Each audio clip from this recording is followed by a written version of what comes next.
la liste de Sevran, d'hiver droite de Sevran, dont la deuxième de liste est une adhérente du Front National, nous a demandé notre soutien, le soutien du Front National et du Rassemblement Bleu Marine pour ce second tour, ce que nous leur avons accordé.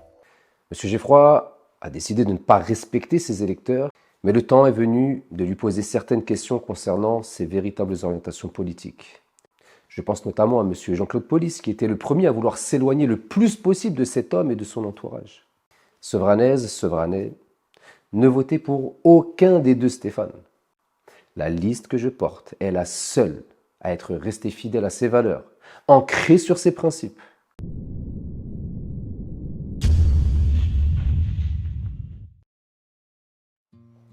Bonjour à tous.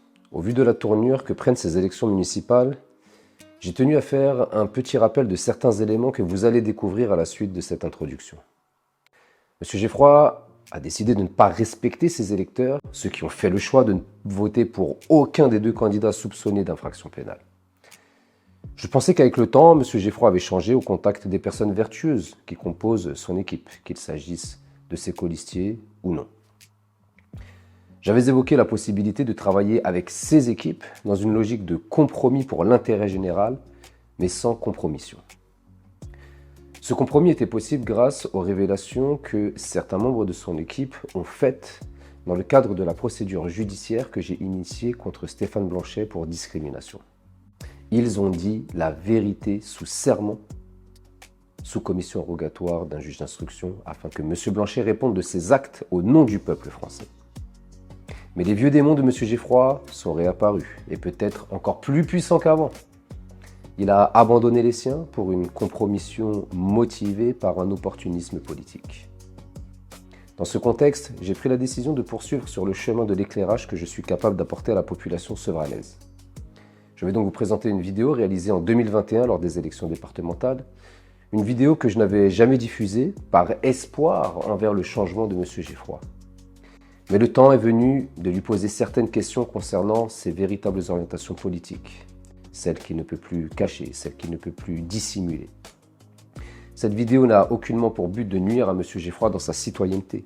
Il ne s'agit que de politique et de mise en lumière d'éléments factuels permettant d'éclairer le citoyen en quête de vérité. J'en appelle donc à tous les électeurs. La liste que je porte est la seule à être restée fidèle à ses valeurs, ancrée sur ses principes. Nous aurions pu faire des compromis, mais la compromission pour quelques intérêts personnels ne nous intéresse pas. J'éprouve quelques peines pour toutes les personnes qui, avant les élections, me disaient qu'il leur était impossible et rédhibitoire de travailler avec M. Geffroy. Qu'en pensez-vous aujourd'hui ? Je pense notamment à M. Jean-Claude Paulis, qui était le premier à vouloir s'éloigner le plus possible de cet homme et de son entourage. Je n'ai pas pu vous diffuser la vidéo concernant M. Paulis avant le second tour et m'en excuse. Il peut remercier son candidat tête de liste qui m'a fait perdre un peu de temps pour une procédure qu'il a lamentablement perdue. Mais cela viendra par la suite. Quand l'opportunisme l'emporte sur les convictions, voici donc ce que certains donnent en exemple à nos jeunes générations en matière d'éducation politique. Sevranaises, Sevranais, ne votez pour aucun des deux Stéphane. Nous sommes la véritable alternative à ce système qui nous a plongés dans le désarroi depuis tant d'années. La remontada, elle se fait ensemble, le dimanche 22 mars 2026. Monsieur Geffroy, pourriez-vous s'il vous plaît nous éclairer sur les éléments que nous allons exposer en nous disant si les liens que de nombreux Sevranais soupçonnent entre vous et le Rassemblement national, parti d'extrême droite dirigé par Marine Le Pen, sont véridiques ou non. Leurs soupçons sont alimentés par les éléments suivants. En 2014, Marine Le Pen a apporté son soutien à votre liste au second tour des élections municipales, le soutien ayant été, selon elle, sollicité par votre deuxième de liste, à savoir Madame Pierrette Bardou, alors encartée au Front National. Parallèlement, on nous a demandé la liste de Sevran, d'hiver droite de Sevran, dont la deuxième de liste est une adhérente du Front National, nous a demandé notre soutien, le soutien du Front National et du Rassemblement Bleu Marine pour ce second tour, ce que nous leur avons accordé. À notre connaissance, aucun communiqué de votre part n'a été fait pour vous désolidariser de ce soutien apporté par Marine Le Pen. Peut-être l'avez-vous fait, auquel cas vous n'aurez pas de mal à nous le faire savoir, car sur Internet, rien n'apparaît. Mais le fait d'avoir en deuxième de liste une personne encartée Front National est déjà extrêmement ambigu.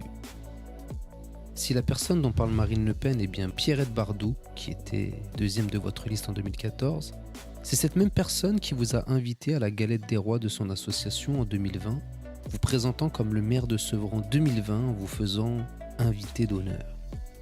Le lien ne serait donc visiblement pas rompu avec cette personne. Deuxièmement, le nom de votre liste, faisant également office de slogan de campagne pour les élections municipales 2020, toujours à Sevran, était le suivant. Aimer Sevran. Bizarrement, au même moment, le slogan de campagne du candidat soutenu par le Rassemblement national sur la ville de Paris était le suivant. Aimer Paris. On voit d'ailleurs sur l'affiche que M. Federbusch est en compagnie de M. Aurélien Legrand, vice-président du groupe Rassemblement national Île-de-France pour le 20e arrondissement. Certains articles de presse démontrent également que dans la liste de M. Federbusch figuraient des personnes appartenant à des mouvances d'extrême droite radicale bien connues. Je cite par exemple un article de Libération qui dit « GUD et Ordre Nouveau ». À l'image de Cyril Beauzonnet qui a déjà été candidat FN en Seine-Saint-Denis ou aux dernières municipales à Paris. Un homme connu pour avoir vilipendé les burettes qui papotent en arabe sur sa page Facebook. Le groupe Union Défense, GUD nationaliste révolutionnaire, est aussi représenté sur les listes lepénistes à Paris avec l'avocat Serge Rep, en troisième position sur la liste du 5e arrondissement. Celui-ci a été l'un des 3 membres du premier bureau politique du GUD et est passé par le mouvement néofasciste Ordre Nouveau dissous en 1973. Monsieur Geffroy, ce slogan est-il une coïncidence ou une duperie de votre part envers les électeurs et vos colistiers, vous qui prétendiez ne plus être ni de droite ni de gauche, mais une liste de rassemblements citoyens. Un rassemblement citoyen qui aurait pu dissimuler un autre rassemblement, peut-être un peu plus national. Troisièmement, parmi vos colistiers de 2020 figurait un certain Stéphane Abraham, dont nous avons récemment appris la candidature aux élections départementales sur Aulnay-sous-Bois. Sous quelle étiquette ?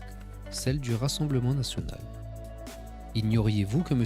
Abraham était partisan du Rassemblement national ? Ou l'avez-vous caché à vos colistiers qui, pour certains, ont très mal pris le fait d'être sur une liste sur laquelle apparaît un membre du Rassemblement national ? Y en avait-il d'autres à part lui ? La question peut se poser. Pour conclure, certains estiment, à tort ou à raison, que le fait que le Rassemblement national n'ait pas présenté de liste en 2014 au municipal était pour ne pas faire entrave à votre candidature, tout comme le fait que M. Abraham se présente à Aulnay-sous-Bois et non à Sevran serait peut-être le fruit d'un accord passé avec le Rassemblement national pour éviter de puiser dans votre électorat, tout cela en mettant 2 candidats totalement inconnus et qui de surcroît ne font pas campagne sur la ville. Tous ces éléments mis bout à bout amènent une partie de la population sevranaise à penser que vous entretiendriez des liens intimes avec le Rassemblement national de manière officieuse et que vous usez de subterfuges pour tromper la vigilance d'un électorat qui vous croit sincère dans votre démarche. À vous de nous éclairer sur le sujet. À bon entendeur. Les éléments que vous avez pu voir dans cette vidéo sont renforcés par d'autres éléments plus récents. J'en veux pour preuve certains soutiens de M. Geffroy lors de cette campagne 2026, comme la présence à ces meetings de M. Ménien, sénateur, ancien maire du Blanc-Ménil, réputé proche du courant zémourien. J'en appelle donc à la responsabilité de tous. Il n'est jamais trop tard pour bien faire ou pour mieux faire. N'hésitez pas à nous donner de la force, n'hésitez pas à nous faire gagner dimanche prochain. Solidaires, citoyens, mars 2026, nous voilà enfin.